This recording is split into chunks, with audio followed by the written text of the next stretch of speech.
여러분, 왜 불치병이 치유되는가라는 책을 보시면 하버드대학 출신의 의사인 켈리 터너가 말기암 환자 1,500명을 여러분 직접 찾아가서 인터뷰를 합니다.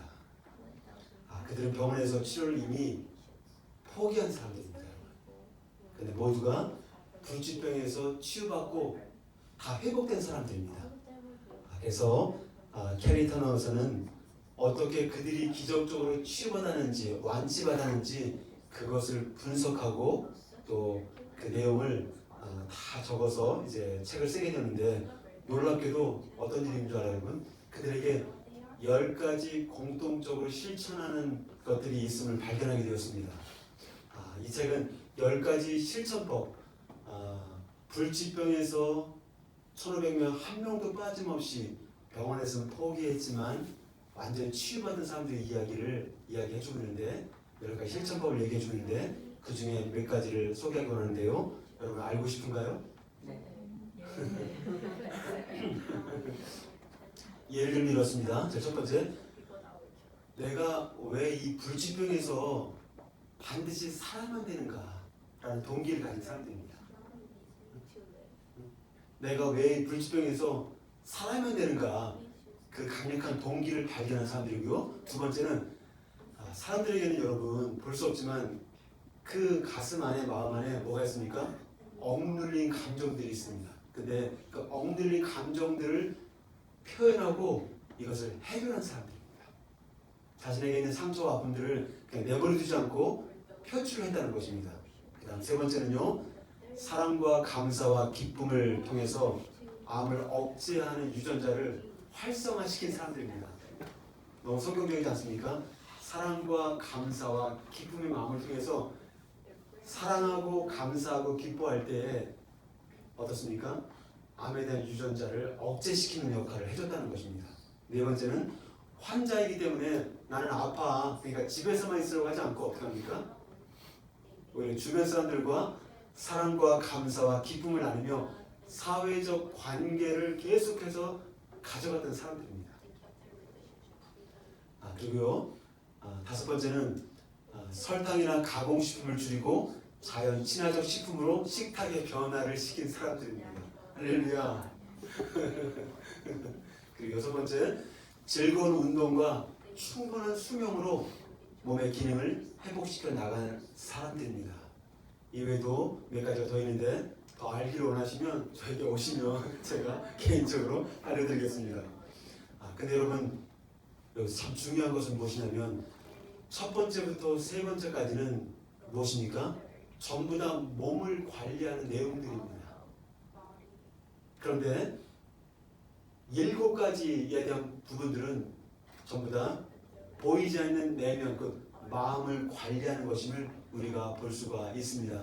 다시 말해서 불치병 환자들에게 정말 중요한 것은 눈에 보이는 무엇입니까? 몸에 대한 관리보다 눈에 보이지 않는 마음의 관리가 훨씬 더 중요한 것임을 우리가 볼 수가 있습니다. 그렇다면 여러분, 오늘도 마찬가지로 우리가 함께 나누게 될 말씀, 마태복음 5장 8절을 보시면 예수님이 이렇게 말씀하셨지요. 눈에 보이는 외모가 정결하고 깨끗한 자가 복이 있다 라고 말씀하셨지요.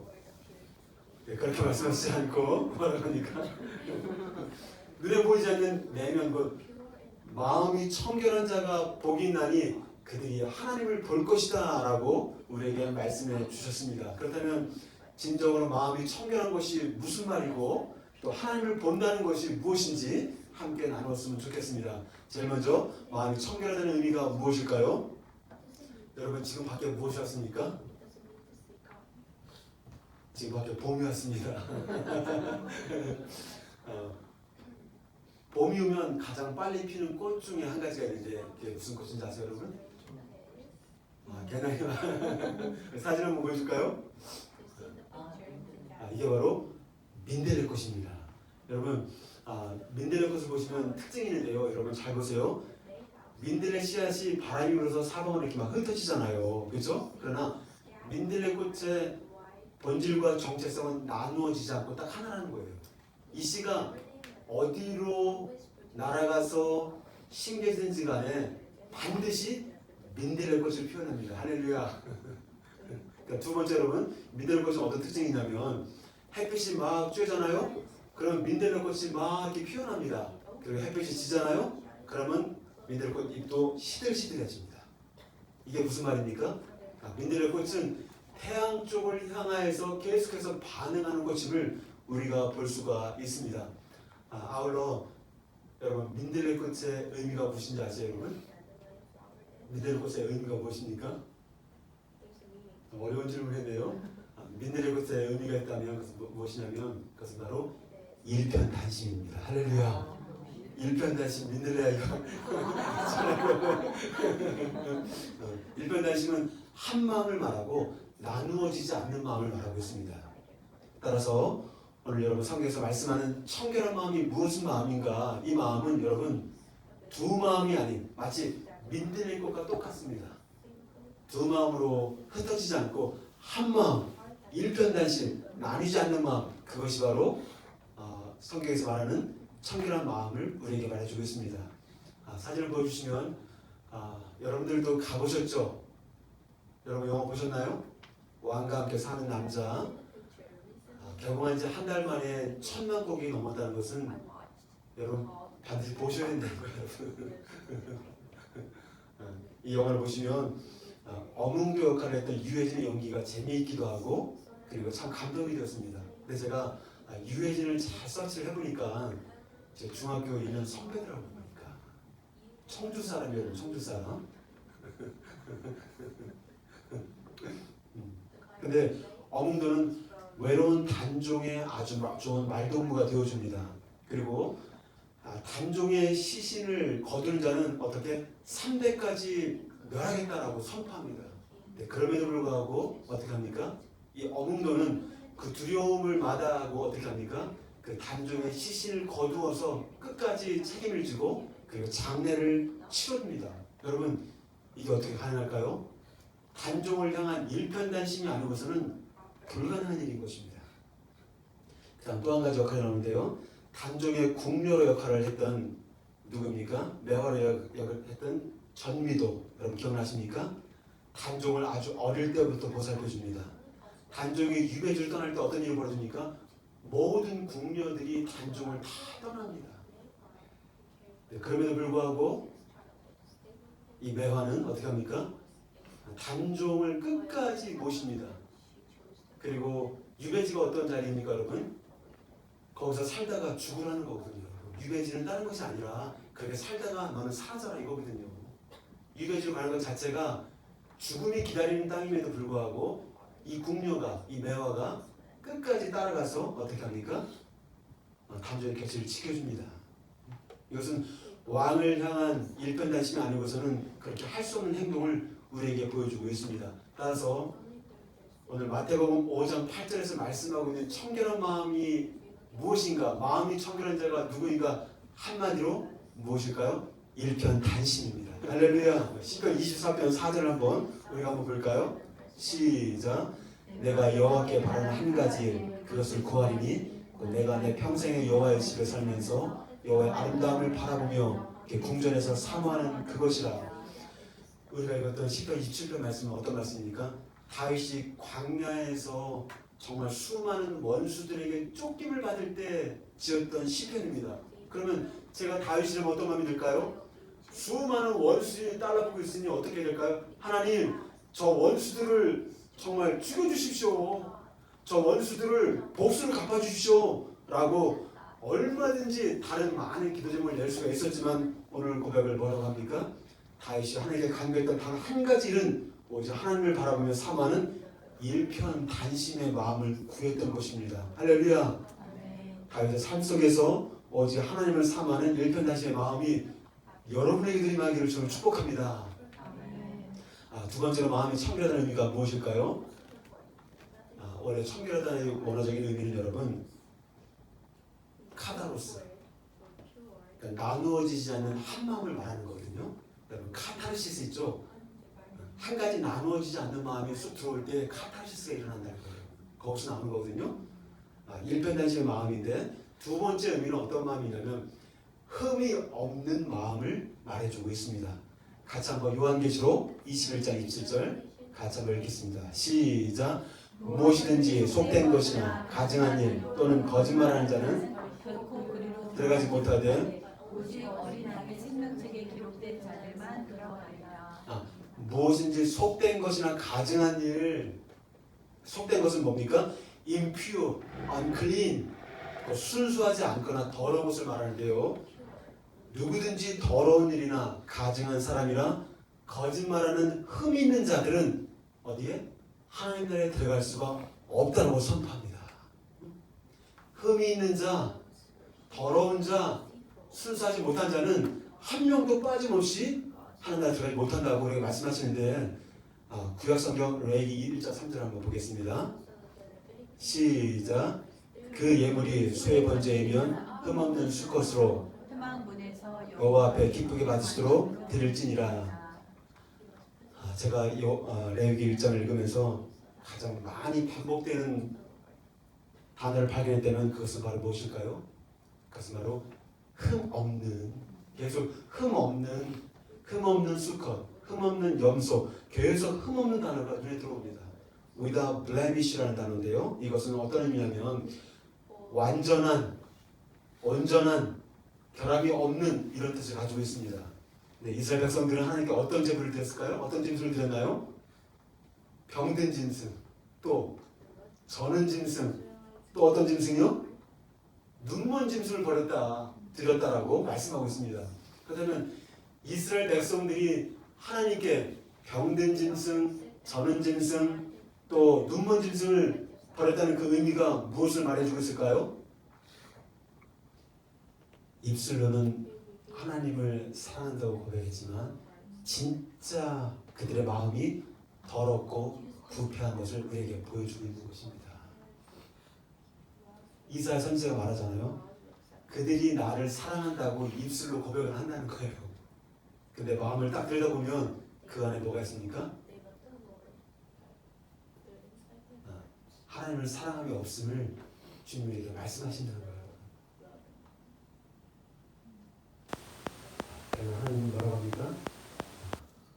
유대인들의 관습 속에서 내가 정결의식을 지키고 율법을 지키고 또 제사식을 지키면 무조건 우리들은 깨끗한 자들이다, 우리들은 정결한 자다라고, 우리는 거룩한 자다라고 그렇게 생각을 했습니다. 그래서 바리새인들이 계속해서 뭐라고 합니까? 정결의식을 짓지 않고 또 손을 씻지 않고 제사식을 지키지 않고 율법을 지키지 않는 자들을 향해서 계속해서 죄인들하고 계속 정죄를 하잖아요. 지금 뭐라고 합니까? 인간이 타락한 이후부터 현대에 이르기까지 인간의 마음이 얼마나 부패했는지 우리에게 말씀하고 있습니다. 우리 예레미야 17장 9절입니다. 같이 한번 읽겠습니다. 시작. 만물보다 거짓되고 심히 부패한 것은 마음이라 누가 능히 이를 알리오. 예레미야 선지자는 우리에게 선포하기를 가장 추악하고 가장 거짓되고 부패한 것이 누구다? 사람의 마음이다. 어떤 사람들은 아니에요, 그렇지 않아요, 제 마음은 그렇게 더럽혀지지 않았어요 라고 주장할 수도 있습니다. 근데 인간을 지으신 하나님 되신 예수님께서 또 말씀하십니다. 뭐라고 말씀할까요? 마태복음 15장입니다. 같이 한번 읽도록 하겠습니다. 시작. 입에서 나오는 것들은 마음에서 나오나니 이것이야말로 사람을 더럽게 하느니라. 마음에서 나오는 것은 악한 생각과 살인과 간음과 음란과 증언과 비방이니 이런 것들이 사람을 더럽게 하는 것이요 씻지 않은 손으로 먹는 것은 사람을 더럽게 하지 못한다. 저도 예수를 믿기 전에는 너가 죄인이라고 했을 때 내가 뭘 그렇게 잘못했는가? 부모님 말 잘 들어, 학교 잘 다녀, 또 공부 열심히 해, 뭐가 그렇게 죄인이니까.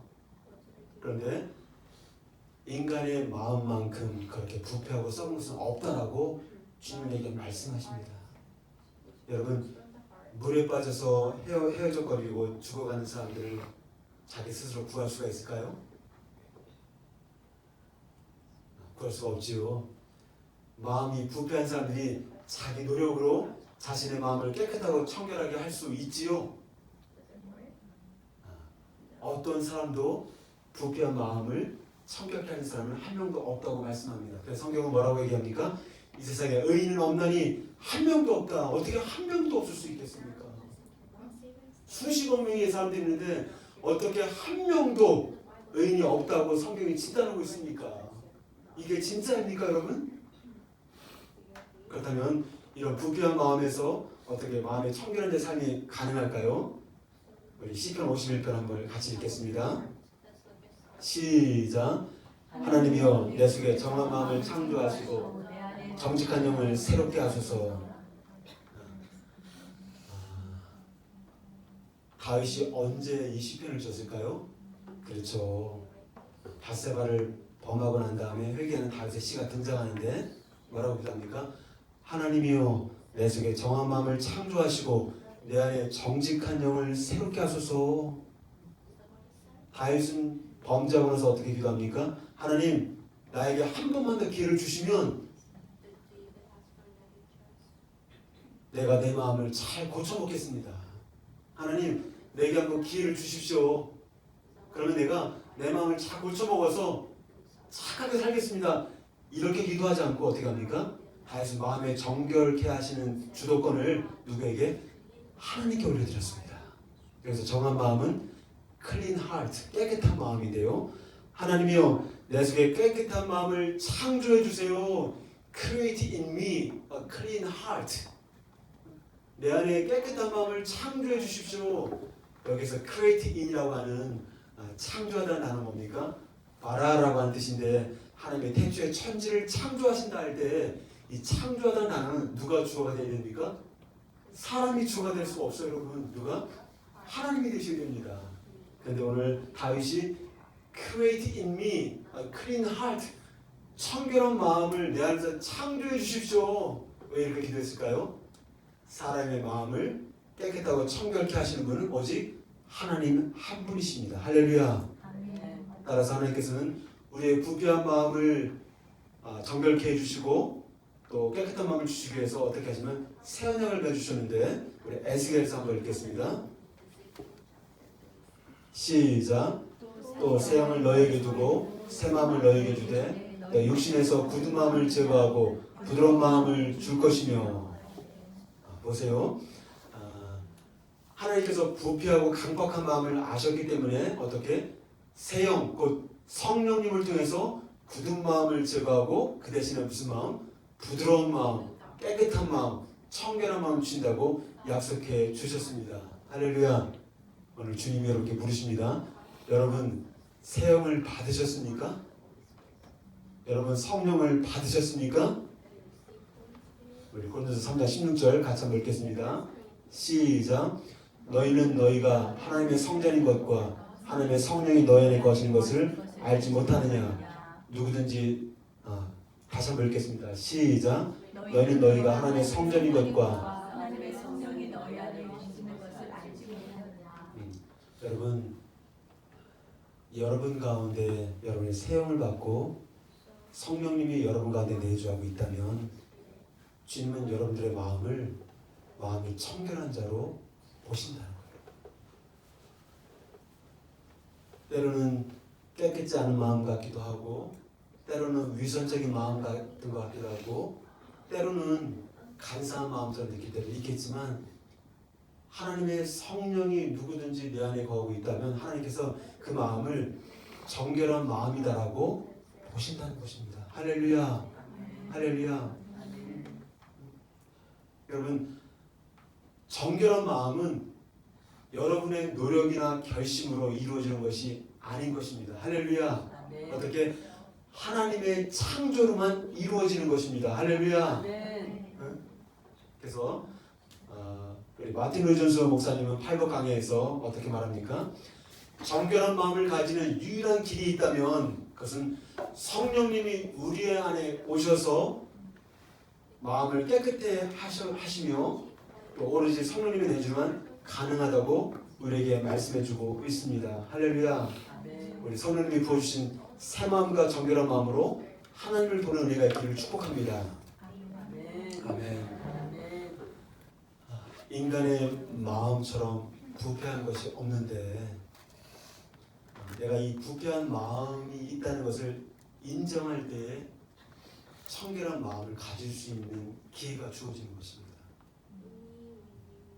내 마음이 부패함을 인정하고 하나님 나는 안 되겠습니다. 하나님 정경조는 안 되겠습니다라는 깊은 탄식이 있을 때 어떻게 그때 하나님께서 우리의 죄를 용서하시고 하나님의 성령을 부어주셔서 우리의 마음을 정결케 하시는 것입니다. 그 다음 두 번째, 무엇이 우리의 부패한 마음을 정결한 마음으로 나아갈 수 있도록 인도해 줄 수 있을까요? 에스겔 36장 25절 같이 한번 읽겠습니다. 시작. 맑은 물을 너희에게 뿌려서 너희에게 정결하게 하되 곧 너희 모든 더러운 곳에서와 너희를 정결하게 할 것이며. 오늘 에스겔 선지자가 뭐라고 합니까? 맑은 물이 너희들을 정결하게 할 것이다. 모든 더러운 것과 우상 숭배는 여러분 무엇입니까? 마음이 나뉘는 것이거든요. 우상 숭배가 무엇입니까? 내가 하나님도 사랑하지만 세상도 사랑하는 것입니다. 우상 숭배 무엇입니까? 제가 제 아내를 사랑하지만 길거리에 있는 한 여자도 제가 사랑한다는 것. 이것이 간음하는 마음이고 우상 숭배적인 마음인 거예요. 여러분. 저는 호세아서를 보면서 참 내가 가늠한 자구나. 내가 하나님을 바라보는 그 정말 그 놀라운 그 헤세드의 사랑이 나에게 부어졌음에도 불구하고 나는 하나님도 기웃거리고 세상도 기웃거리고 있었구나 라는 그런 깊은 탄식이 있었습니다. 전 호세아서가 너무 좋은데요. 거기에 그런 가늠하는 자들을 통하여서 어떻게 지금 역사하십니까? 나의 긍휼이 너희를 향한 나의 긍휼이 불붙듯하다. 플레이밍. 그렇게 가늠하는 우리들에도 불구하고 하나님께서는 어떻게 합니까? 우리를 향한 긍휼이 불붙듯하고 있다고 말씀하십니다. 따라서 오늘 맑은 물이 무엇입니까? 구약에서 말하는 이 맑은 물이 우리를 정결케 하고 우상 숭배와 또 뭐에서 더러운 것에서 정결케 한다라고 선포합니다. 그 다음에 이 맑은 물은 무엇입니까? 여러분들의 죄를 덮어주는 것입니다.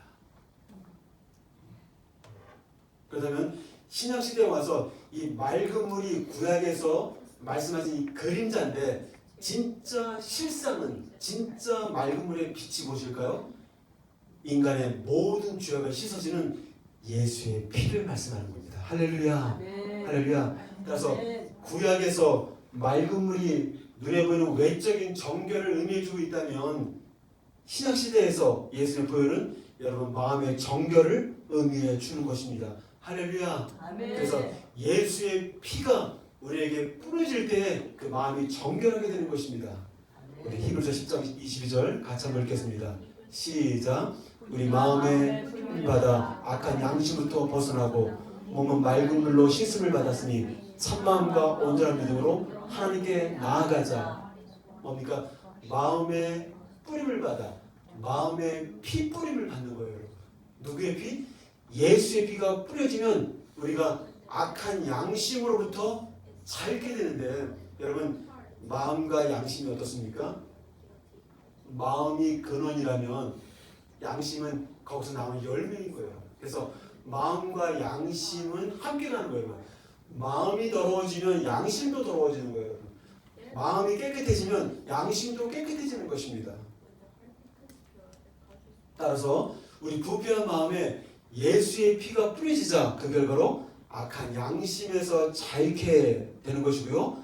그 결과적으로 참 마음과 깨끗한 마음과 정결한 마음으로 누구에게? 하나님께 갈 수가 있는 것입니다. 한 사람도 흠이 있고 부패한 마음을 가진 사람들은 흠이 있는 사람들은 하나님께 나아갈 수가 없는데 바로 거기에 예수의 피가 뿌려지면 우리 마음이 정결함을 받게 되고 정결함을 받은 심령은 누구든지 하나님께 나아갈 수가 있는 것입니다. 할렐루야. 히브리서 10장 22절 말씀으로 다시 한번 보겠습니다. 시작. 우리가 피가 어찌 너희 양심을 죽은 행실에서 깨끗하게 하고 살아계신 하나님을 섬기게 하지 못하겠느냐? 누가 마음의 양심을 깨끗하게 합니까? 그리스도의 피가, 응? 동물의 피도 사람의 죄를 덮는데 하물며 영원하신 성령, 그가 그리스도의 피가 우리를 깨끗게 하지 못하겠느냐라고 우리에게 반문하고 있지 않습니까, 여러분? 부패한 마음을 자기 노력으로 좀 깨끗하게 하고자 하는 그런 사람이 복이 있는 것이 아니라, 그래서 예수의 피로 죄 사함 받아 마음이 청결하게 된 자가 복이 있고 그들이 하나님을 보는 것입니다. 할렐루야. 아멘. 여러분 찬송가 가사를 보시면 예수 십자가의 보혈로 그대는 씻기어 있는가, 이 찬양 아세요? 예. 지금 주님이 저와 여러분에게 물으십니다. 예수의 십자가 보혈로 모든 죄가 씻김받고 마음이 청결하게 되셨나요? 이 확신이 우리에게 필요합니다. 예수의 피를 믿는다면, 근데 많은 사람들이 머리로는 아닌데 진짜 살아계신 예수님의 피가 나에게 뿌렸음을 믿는 그리스도인들은 많지 않아요. 예수의 피가 내 마음에 뿌려졌습니다. 할렐루야. 그래서 내 마음에 정결케 되었습니다. 할렐루야. 아멘. 그렇다면 과연 이제 성령님의 역사와 그리스도의 피로 말미암아 마음에 정결케 되었어요, 여러분들. 그렇다면 그런 자가 어떤 복이 있다고 했습니까? 하나님을 볼 것이요 라고 되어 있잖아요, 여러분. 그렇다면 어떻게 하나님을 본다는 것이 무슨 말일까요? 어느 날 하나님이 없다고 주장하는 한 유대인이 라비에게 찾아왔습니다. 나에게 하나님을 한 번만 보여주시면 내가 하나님을 잘 믿겠습니다. 그랬더니 그 라비가 뭐라고 합니까? 손가락을 딱 이렇게 펴더니 이렇게 태양을 가리키면서 저 태양을 좀 쳐다보라고. 그랬더니 이제 이 사람이 그 라비의 말을 순종하고 태양을 쫙 쳐다봤습니다. 근데 정면으로 태양을 쳐다보았을까요? 못 봤을까요? 너무 밝아서 쳐다볼 수가 없었습니다. 그때 라비가 뭐라고 합니까? 한마디 했습니다. 하나님이 창조하신 작은 태양조차도 똑바로 쳐다보지 못하면서 어떻게 그렇게 위대하고 광대한 창조주 하나님을 보려고 하는가, 이 어리석은 자야. 여러분, 지금까지 창세 이후부터 하나님을 본 사람이 있습니까? 없습니까? 있어요? 없어요? 하나님을 본 사람이 있습니까? 없습니까? 없어요. 한 명도 없습니다. 모세가 뭐라고 합니까? 하나님, 내가 주님의 영광을 보기를 소망합니다. I want to see the glory of God. 하나님의 영광을 보기를 원합니다 라고 간절히 기도했을 때 주님이 뭐라고 말씀하십니까? 우리 출애굽기 33장 20절 같이 한번 읽겠습니다. 시작. 또 이르시되 내가 내 얼굴을 보지 못하리니 나를 보고 살 자가 없음이라. 심지어 하나님의 사람이던 모세도 하나님의 영광을 보달라고 기도했을 때 그 하나님의 어디로 갔습니까? 등을 보았고 하나님의 얼굴을 볼 수는 없었습니다. 또한 사도 요한은 뭐라고 합니까? 요한복음 1장에서 어떤 누구도 지금까지 하나님을 본 사람이 있다 없다? 없다고 말씀했습니다. 요한복음 1장 18절 읽겠습니다. 시작. 원래 하나님을 본 사람이 없을 때 아버지 품속에 있는 독생하신 하나님이 나타나셨느니라. 아무도 하나님을 본 사람이 없다고 말씀하십니다. 그렇다면 도대체 하나님을 본다는 것이 어떤 의미일까요? 그것은 내 몸의 눈으로 본다는 것이 아니라 어떤 것입니까? 내 마음의 눈으로 하나님을 본다는 것입니다. 예수를 알지 못했을 때는 하나님에 대한 세계가 보이지 않습니다. 그러나 내가 회개하고 내 안에 하나님의 성령이 들어오셔서 거듭나게 되면서 어떻게 합니까? 하나님에 대한 감각이 생기게 됩니다. 하나님 말씀을 들을 때 깨달아지는 은혜가 있게 됩니다. 나는 예수님을 본 적이 없지만 그 예수님이 너무 좋아집니다. 알 수 없는 내 안에 마음에 기쁨이 생기기 시작합니다. 성도들 안에서 아름다운 교제가 일어나게 되고요. 또 말씀이 정말 읽을 때마다 꿀송이처럼 달아지는 그런 감각이 생기게 됩니다. 할렐루야. 이 모든 것들이 내가 눈으로 하나님을 보는 것이 아니라 내 마음으로 말미암아 마음의 눈으로 하나님을 보는 것입니다. 할렐루야. 그래서 오늘 말씀에 의하면 누구든지 마음이 청결한 자는 하나님을 볼 것인데 바로 그 청결해진 마음의 눈으로 하나님을 본다는 것입니다. 할렐루야. 여러분 에베소를 교회를 개척을 했던 사도 바울을 보시면 에베소 교회를 향하여서 편지를 쓰잖아요. 저는 에베소 말씀이 너무너무 좋아요.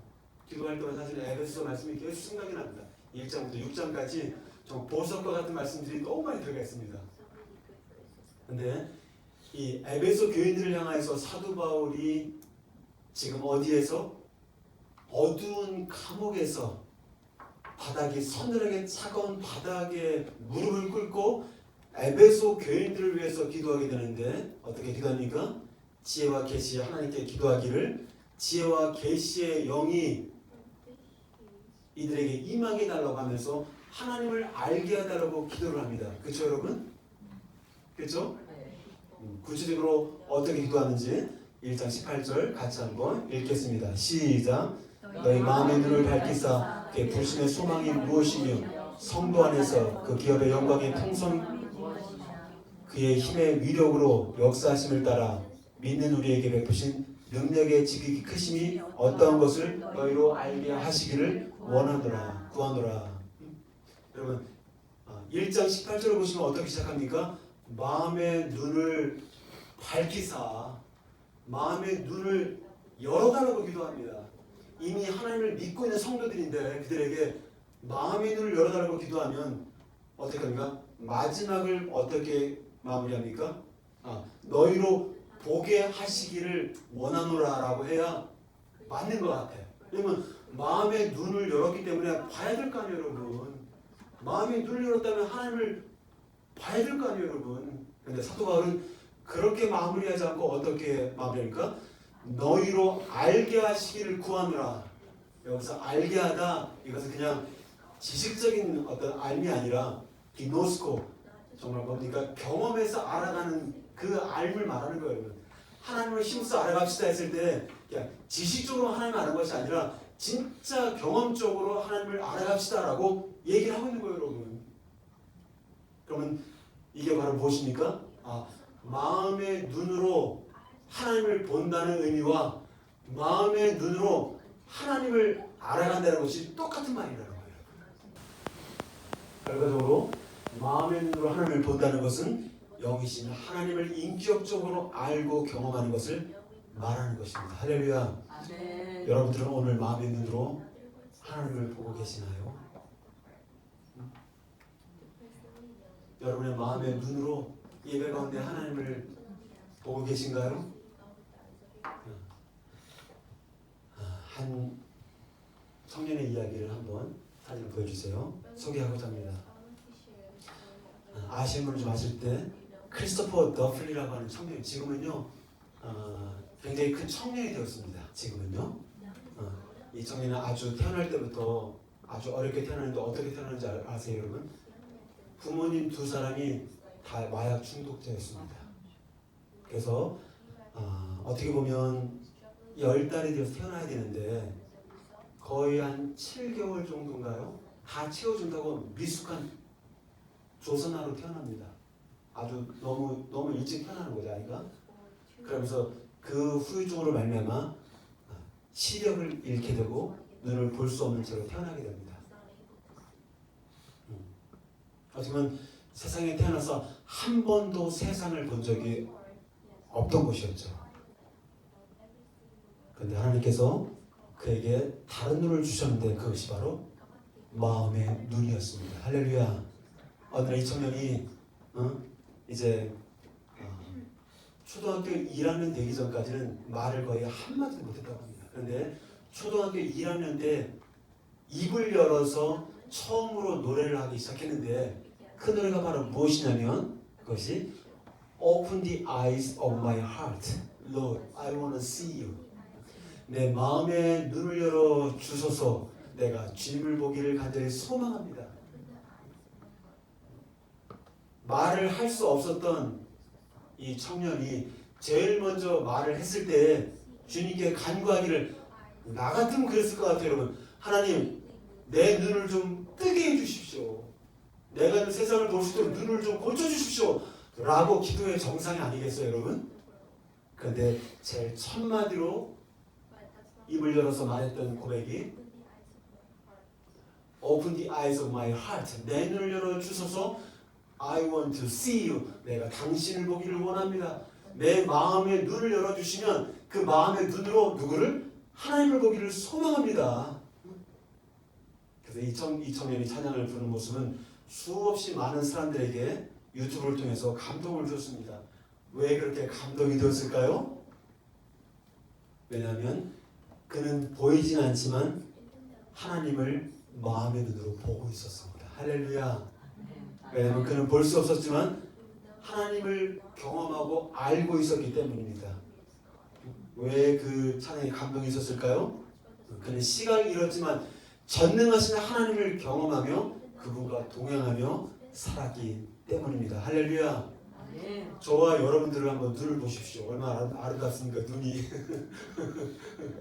우리는 세상을 너무나 뚜렷하게, 또 우리 글씨들을 너무나 분명하게 볼 수 있는 그런 눈을 가지고 있습니다. 그렇죠 여러분? 그렇다면 혹시 하나님을 뚜렷하게 볼 수 있는 마음의 눈도 가지고 계시죠? 그렇죠? 아멘? 그리스도의 피와 성령의 내주하심으로 여러분의 마음이 정결한 자가 되었다면 누구든지 마음의 눈이 열린 자들입니다. 그러나 사도 바울처럼 그 성도의 기도처럼 우리도 날마다 어떻게? 주님 내 마음의 눈을 열어주십시오. 내가 주님을 날마다 보기를 원합니다. 할렐루야.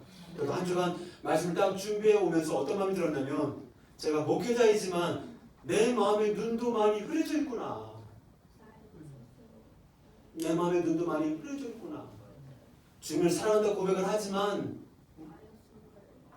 또 다른 육신의 욕망도 내는 참 많구나 라는 걸 보게 되었습니다. 여러분들은 어떠십니까? 이제 육신의 눈이 아닌 마음의 눈이 열릴 때 비로소 우리는 하나님을 보고 알고 경험하게 되는 것입니다. 그럼 이 시간 우리 모두의 고백이 되길 원하는데 가정 따라서 합시다. 주님, 내 마음의 눈을 열어주소서. 내 마음의 눈을 열어주소서. 내 마음의 눈을 열어주소서. 내 마음의 눈을 열어주소서. 내가 주님을 보기를 원합니다. 내가 주님을 보기를 원합니다. 내가 주님을 보기를 원합니다. 예수님의 보혈과 성령님의 역사로 내 마음을 정결케 하시고 내가 주님을 진짜 보기를 소망합니다. 할렐루야.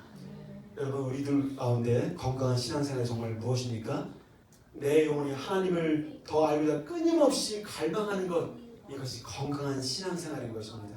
여러분 우리가 왜 창조되었을까요? 하나님을 알고 더 경험하기 위해서입니다. 여러분 우리가 이 땅에 왜 살고 있습니까? 거룩하신 하나님을 더 알고 경험하고 그분을 더 보기 위해서입니다. 여러분 영생이 과연 무엇입니까? 영생이 오랫동안 사는 것입니까? 단지? 그렇지 않습니다. 하나님을 경험적으로 아는 것이 영생입니다. 영생고 유일하신 참 하나님과 그의 보내신 자 예수 그리스도를 아는 것입니다. 기노스코 하는 것이다. 경험적으로 아는 것이다. 할렐루야. 아멘. 이제 우리 자신을 정말 돌아보기를 원합니다. 왜 나는 자주 불평하며 근심할까요? 마음의 눈으로 하나님이 보이지 않기 때문은 아닐까요? 왜 나는 자주 삶이 만족스럽지 못할까요? 마음의 눈으로 하나님이 보이지 않기 때문은 아닐까요? 예수님의 피로 죄사함 받아 마음이 청결하여 하나님을 보는 자가 진짜 참 행복한 자라고 말씀하십니다. 할렐루야. 아멘. 성령이 주시는 새 마음을 받아 마음이 청결하여 하나님을 보는 자가 진정으로 행복한 사람입니다. 할렐루야. 아멘. 이번 한 주도 정결한 마음으로 믿음의 주 온전케 하신 예수를 바라보는 삶 되시기를 주의 이름으로 축복합니다. 할렐루야. 아멘. 예수를 바라보는 거, 우리 어린 양 되신 예수, 우리의 피를 흘리신 예수, 그분을 바라볼 때 날마다 우리는 마음이 열린 자로서, 마음이 청결한 자로서 살아갈 수가 있는 것입니다. 할렐루야.